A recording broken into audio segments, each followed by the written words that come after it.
All right, let's get down to this. We're your Hurricane HQ, everybody. So we're going to start right here. We've got our tropical depression number 2. That is Clearwater Beach, Florida. And that seems a little more reasonable with the feels like temperature. Last time it said it was 112. I think it's come down a little bit. Ooh. It's 97. It's a little bit more like it with that wind right off of the Gulf. Much better than 112. Yeah, I don't know if that was right or not. But listen, we've got with the winds right out of the south at 20 miles per hour. So it's a breezy day for the beach from Tampa all the way up around the Big Bend area. But you can see the heaviest rain is kind of backloaded around the south and also sliding in on the eastern side, which is typical for this time of season, this time of storm. Right, exactly. I mean, we usually see a ton of moisture, too, in the atmosphere, but we got the tropical moisture that's kind of building on in. Right. So those tropical downpours, no matter what with this guy, it's been causing some problems for the Sunshine State, and the Gulf Coast needs to be on high alert for this, too. That's one of the things we're going to be concerned with is interior flash flooding is a possibility, but the thing we're going to watch for the immediate coastline, gusty winds, but rough surf conditions. A lot of vacationers down there. I know, and that's the bummer is even if it was a windy, maybe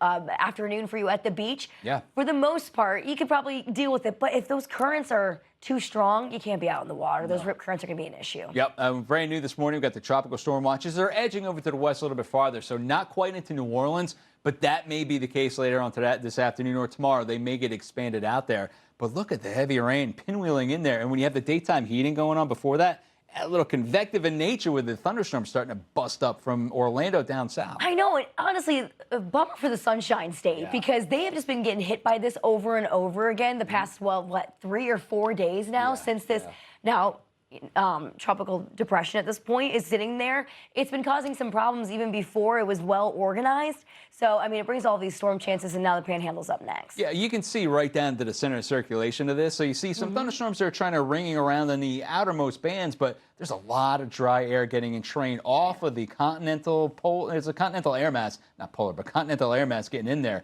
That is dry air just getting entrained. And thunderstorms, they don't want dry air there to grow. And we have a lot of that wind shear that's also coming into play a little bit. So it's also aiding in kind of trying to tear it apart. We're watching this very carefully, but it'll be interesting to see where this thing goes in the next couple days. And what better person to go down to than Jamie Rhome? Let me get right here. Tropical Depression 2 has formed in the Gulf of America, and we could see our first named storm, the B. Usually, climatologically, you see the B named storm around July 17th, so we're kind of right around there. Florida's feeling the brunt of it right now. You got some very heavy rain, tropical in nature around the Panhandle, kind of blossoming right out of the Big Bend area, sliding into lower parts of Georgia as well. National Hurricane Center Deputy Director Jamie Rhome joins us right now. Jamie, thank you so much for being on Fox Weather. It's always a pleasure to talk to you. What do we got going on right now at 2 o'clock, sir? Yeah, I mean, we're continuing to see this slow, gradual organization. It looks a little bit better this afternoon, this morning. And certainly we anticipate this trend continuing. And so we could have a tropical storm at any time later today or tonight. And as you alluded to, it would, if it does become a tropical storm, it would be named Bertha. And I mean, I'm curious here, too, because we were kind of talking a bit about the wind shear, that it does have to battle up. When it starts to move towards that area, more so towards the north, do you think it's going to be able to survive that kind of hostile environment? What are you guys looking at right now? Well, what I think really is going to happen, and is very typical of these systems like this in the northern Gulf, it's going to try to strengthen. So we'll probably see a little bit of a blow up of the deep showers and thunderstorms later today and tonight. But as it does, and the circulation tightens up, it's going to pull this drier air off of the continental United States. It's sort of almost be self-limiting, if that makes sense. It's going to try to strengthen, and in so doing, pull this drier air. You can kind of already see it right in here. So it probably will have a little bit of a ramp up, certainly taking it to a moderate tropical storm. But then that dry air is probably going to limit further development. Jamie, what are your thoughts on the beach impacts right now? We know we've got the rip currents. They're going to be a big impact. How long do you think that's going to last? I mean, this time of year, rip currents are a problem throughout the entire Gulf Coast here. But you put this sort of broad circulation, rip currents are going to be a big deal. And we've got a big section here along the Florida Gulf Coast, and then up here along the Florida Panhandle. There are a high risk of rip current. So not a great day to be going to the beach, even beyond the rain and cloud cover. So that's a big concern. But another concern is there are some areas here over in southeast Louisiana to get just enough storm surge to be a problem. Some of these areas are really low-lying coastal areas, so it doesn't take a ton of storm surge. We're predicting the potential of 2 to 4 feet, which doesn't sound like a lot, but in these communities, it can be very, very impactful. Mm-hmm. And I'm curious to hear, Jamie, because, I mean, obviously the Gulf, it's incredibly warm right now. And, I mean, this storm does have a chance to strengthen quite a bit. And, I mean, it's going to be utilizing that as fuel.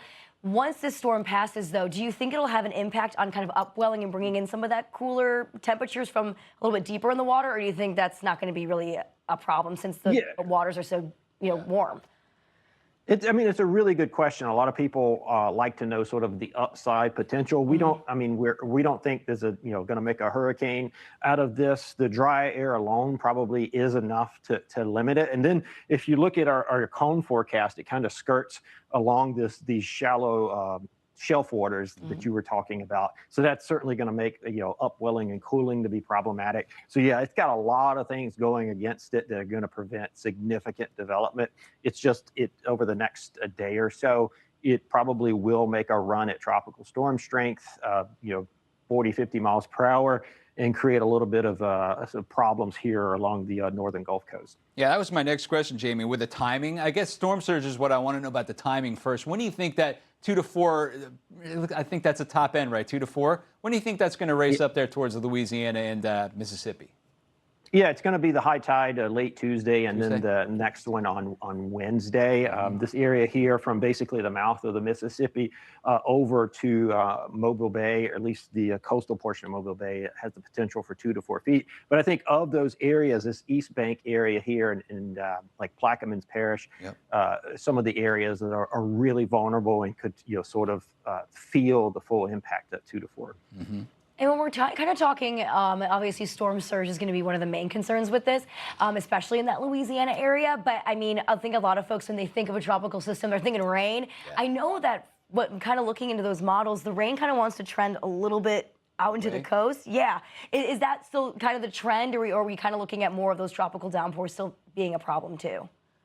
This is actually a really good question. Typically, when you have a slow-moving storm in the northern Gulf, what pops off the map is rain, heavy rain, and flooding. What's different and unique about this one is all of that northerly shear that we've talked about that's going to prevent development is also going to shunt the heaviest of the rainfall just offshore. So, I don't have the map on here, but if you looked at the rain potential, it's all over the open waters of the Gulf, maybe clipping extreme southeast Louisiana with some of that heavy rain.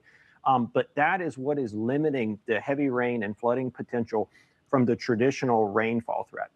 Now, I read the last discussion. You were thinking about maybe running its course right through lower Louisiana. Let's say it gets a little farther down to the south. Do you think Texas has to worry about this towards the end of the week?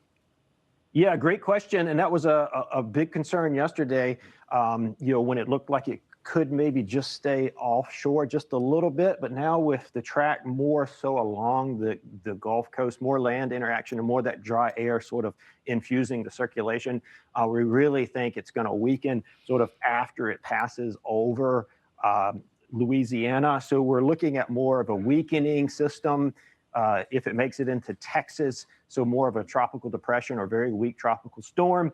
It remains to be seen whether some of that residual moisture might work its way into Texas. But right now, that's not sort of jumping off the map is the biggest hazard. We're really sort of focusing more in here for our concern with the wind and the storm surge. Right. I'm looking right now at the National Hurricane Center.gov, the NHC.gov. Did you guys put out the 2 p.m. advisory? I didn't see it yet. Yeah, it should be in the process of updating as we speak. Okay, excellent, very good. No change, I'm being told right now. Jamie, thank you so much for the time. It's always great to talk to you. You get the word right from the expert source right there, Jamie. Thanks so much for being here. Yeah, thanks for having us. Absolutely. We'll have you again, hopefully. Yeah, National Hurricane Center Deputy Director Jamie Rhome out there. Good stuff.